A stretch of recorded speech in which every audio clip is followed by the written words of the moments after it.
Hey, what's up, guys? It's Isaac Edelman here with a fantastic interview. And today, I'm very glad to be joined by Miami Marlins pitcher Anthony Bass. Anthony, thank you so much for coming on today.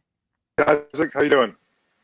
Good. And let's get right into it with the questions. It's a true honor to have you on.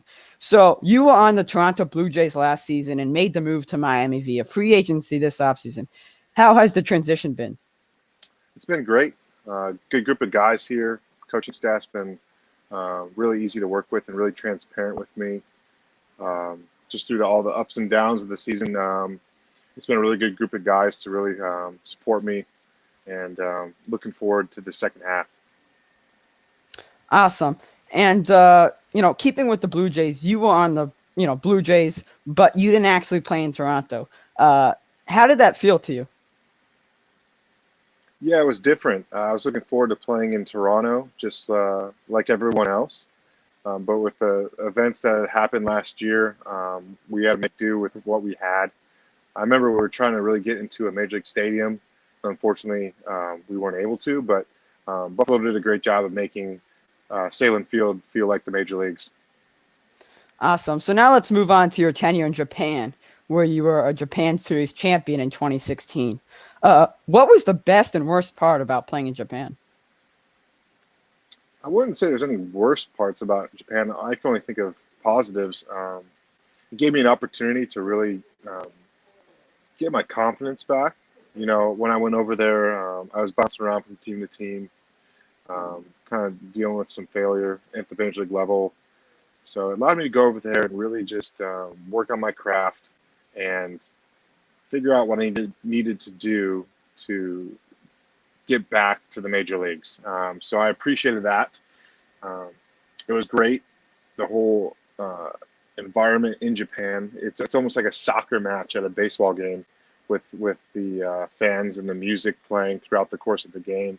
So that was unique and different, and I really enjoyed that. And the people were extremely friendly, not only to myself but also to my wife at the time. Whenever she looked lost, for example, if she were traveling, they would come up to her and help her out, which was really nice. So we enjoyed our time in Japan, and hopefully down the road, I'd love to go back one more time. That's really great. So you collect a lot of autographs from players old and new. Which current player autograph would you like to get, and which one is your prized possession? Actually, we are playing the San Diego Padres right now, and obviously Fernando Tatis Jr. is a great talent, really, really good player, and I'd love to add him to my collection as I think that he's got the potential to be a Hall of Famer one day. With that being said, in my collection, I probably have about 35 to 40 signed baseballs right now over the past 5, 6 years. And I grew up a Cal Ripken Jr. fan. So when I got a chance to meet Cal back in 2014 when I was in AAA with the Houston Astros, he came in throughout the first pitch of the game, and I was able to catch it, and then was able to have him sign the baseball, and he included the Hall of Fame inscription on it, and got a chance to talk to him for a little bit. So that was really cool, and probably my favorite autograph that I have in my collection. Great. Now transitioning back to the Miami Marlins, who's that's my favorite team. Who's the funniest player in the clubhouse?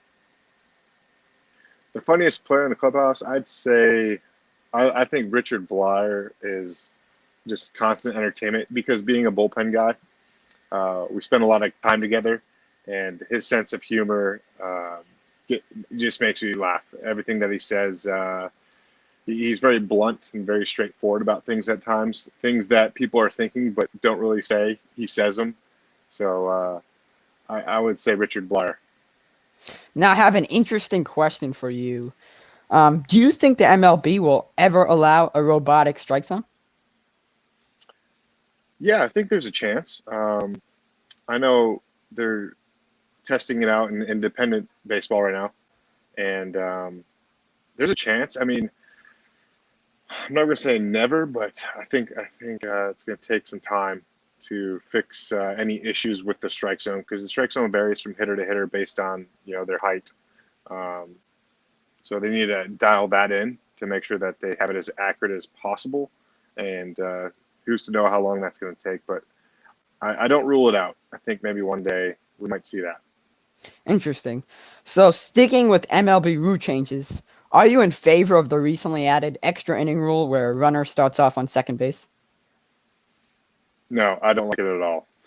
I being a reliever, like I'm in that situation, and it's a tough spot to be in. I don't think a Major League Baseball game should be determined by having a ghost runner on second base and extra innings. I think there's other ways to do it, and that's not one of them.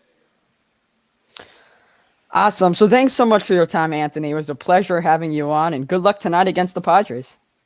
Thanks, Isaac.